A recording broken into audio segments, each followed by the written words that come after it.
어르신들 안녕하셨습니까? 만나 뵙게 돼서 반갑습니다. 이제 11월이 들었으니까 아침 저녁으로 이렇게 좀 날씨가 많이 쌀쌀합니다. 이제 산과 이렇게 길거리에 단풍이 이렇게 아름답게 물들어서 또 낙엽이 이렇게 날리고 이제 겨울을 이렇게 알리는 그런 계절입니다. 저희들 집에 이렇게 감나무하고 무화과나무가 있는데 노랗게 이렇게 홍시로 빨간 홍시 또 노란 무화과 나무 어르신들 그 무화과 해서 그 무화과 차 이게 건강에 이렇게 좋으시죠. 정말 이렇게 겨울녘에 들어서는 이때 우리 어르신들 건강하시고 또 하루하루 행복하고 또 복된 시간을 보내시기를 바랍니다. 저는 오늘 이 시간에 사람이 살면서 마음에 맺혀지는 한들이 많이 있고 또 마음에 원함들이 이렇게 있는데 그 한을 풀지 못하고 원한을 풀지 못하고 특별히 다른 사람들에게 해를 끼치는 그런 죄를 지었을 때 많은 사람들이 그 마음과 양심의 죄에 대한 가책으로 고통을 당하고 몸은 이렇게 멀쩡하는데 마음이 너무 괴로워서 정말 많은 사람들이 고통하는 것을 제가 이렇게 많이 주변의 사람들에게도 봤습니다. 제가 오래전에 한 할머니를 만났는데 그 할머니 이야기를 좀 우리 어르신들에게 해드리고 싶습니다. 그 할머니 이름이 좀 특별했습니다. 이하방이라는 성함을 가진 할머니였는데 여러분이 경상북도 이 상주시 있죠. 상주.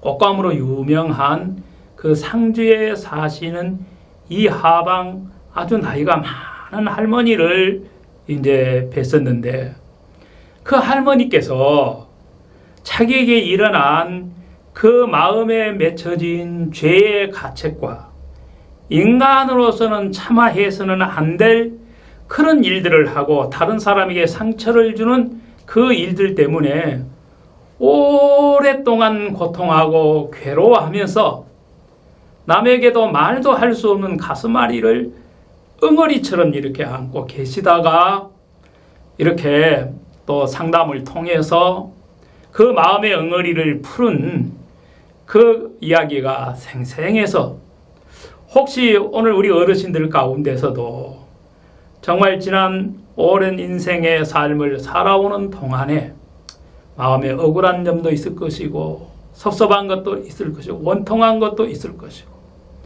내가 남에게 피해를 입히는 경우도 있지만은 또 다른 사람에게 내가 상처를 입는 그런 한이 맺힌 마음을 가지신 분들이 많이 이렇게 계시더라고요. 근데 이제 이 할머니는 일찍 그러니까 일제시대죠.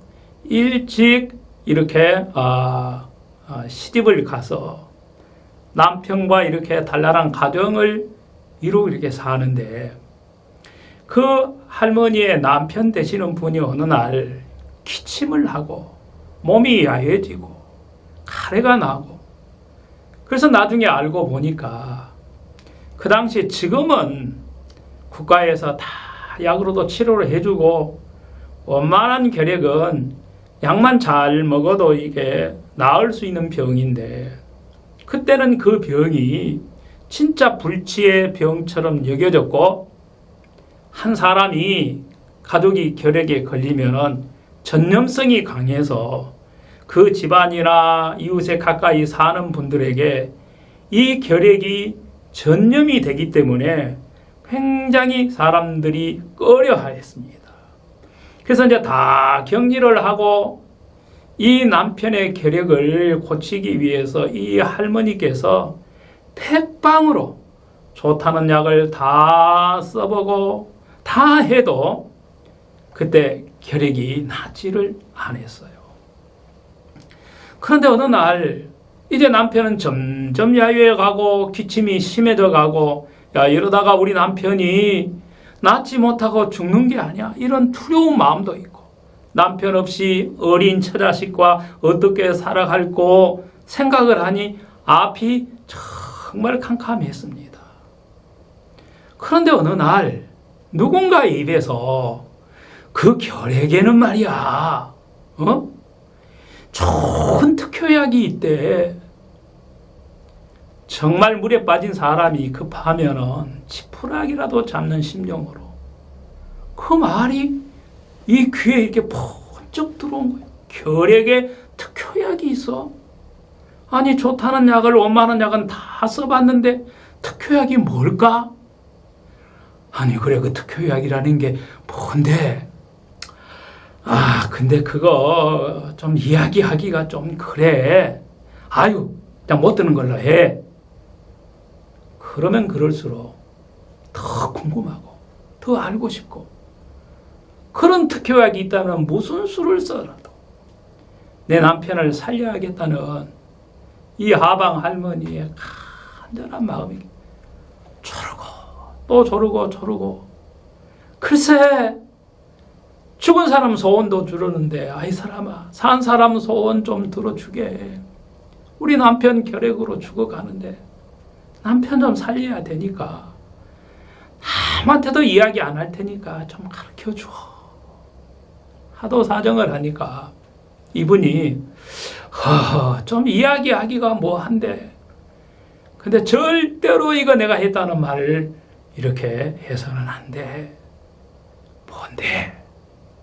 조용히 속삭이듯 그 이하방 할머니에게 어느 아주머니가 들려주는 말씀이 뭐냐면은 결핵에는 다른 것 말고 사람의 뼈를 그거를 우려서 국물을 먹어요.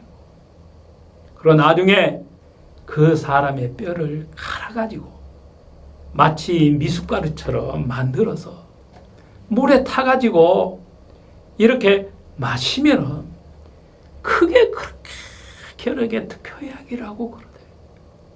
아니 근데 말이야 세상의 인간으로서 어떻게 사람의 뼈를 그렇게 할 수가 있어?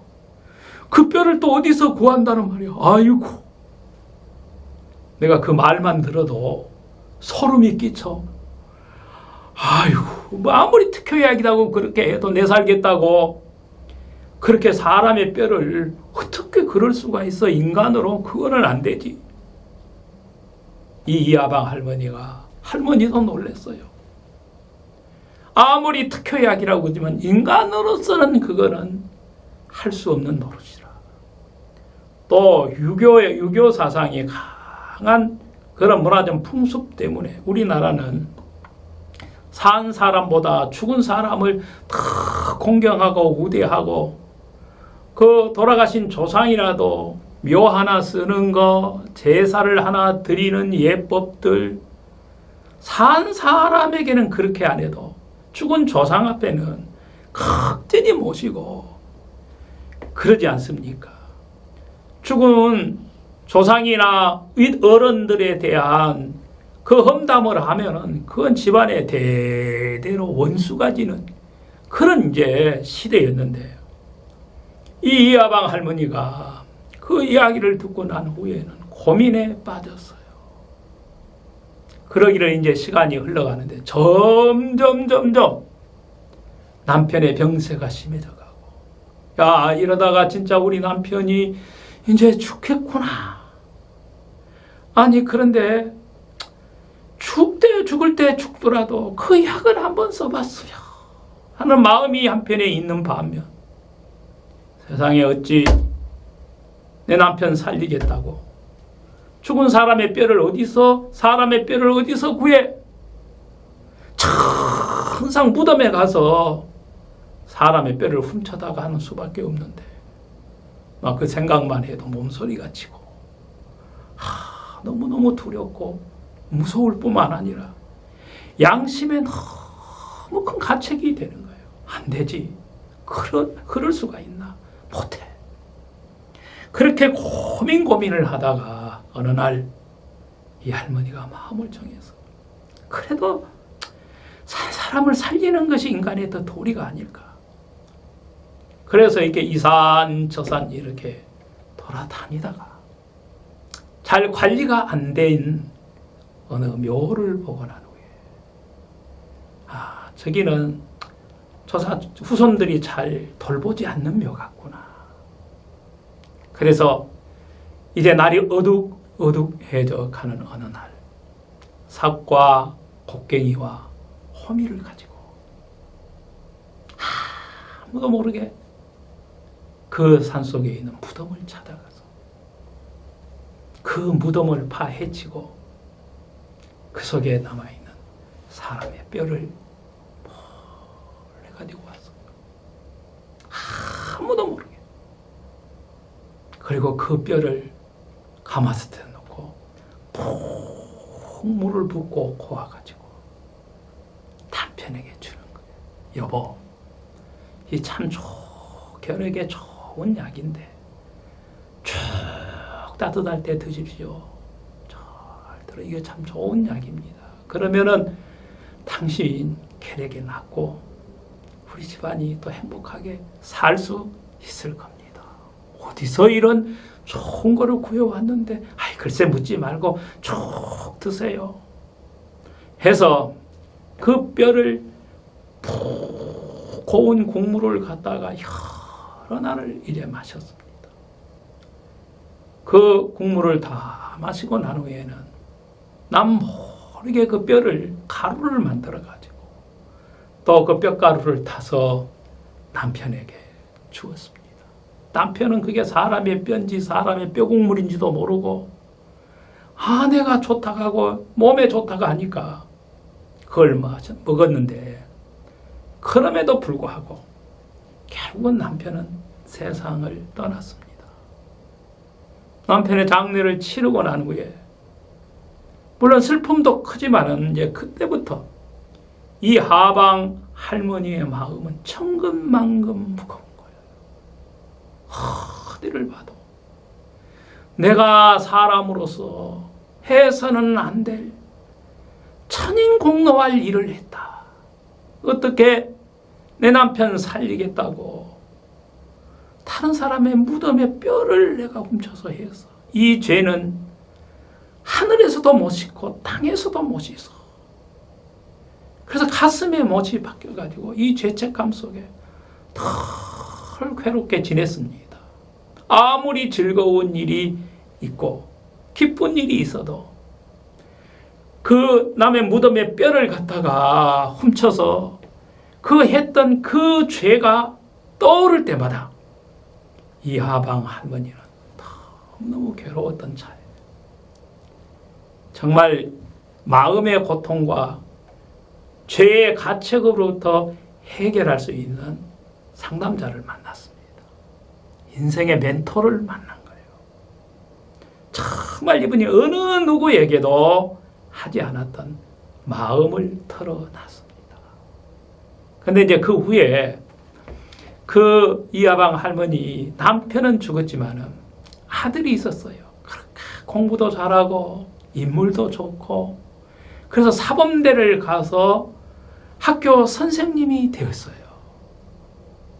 그래서 이제 첫 부임을 해서 이제 학교 선생님으로 아이들을 잘 가르치고 아이들이 또 선생님을 너무너무 따랐어요. 이 아들은 효심도 지극해서 정말 어머니를 공경하고 그래 사람들이 그랬어요.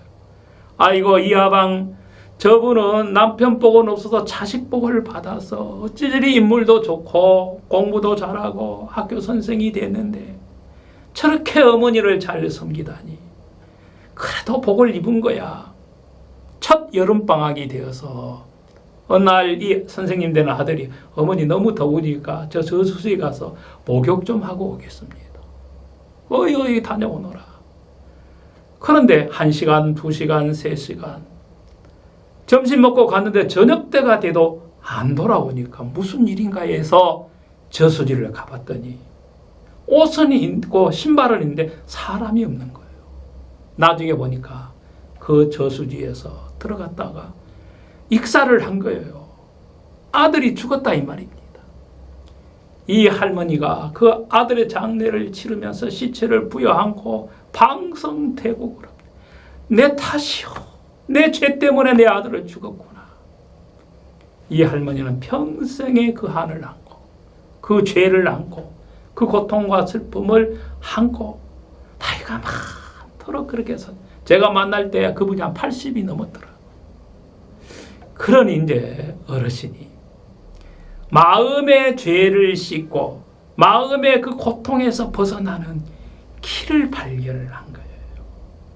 우리가 큰 빛이 있는데 내 힘으로 그 빛을 갚을 수 없는데 나를 사랑하는 어떤 분이 그 빛을 다 갚아주니까 그 빛에서 벗어나듯이 이 할머니가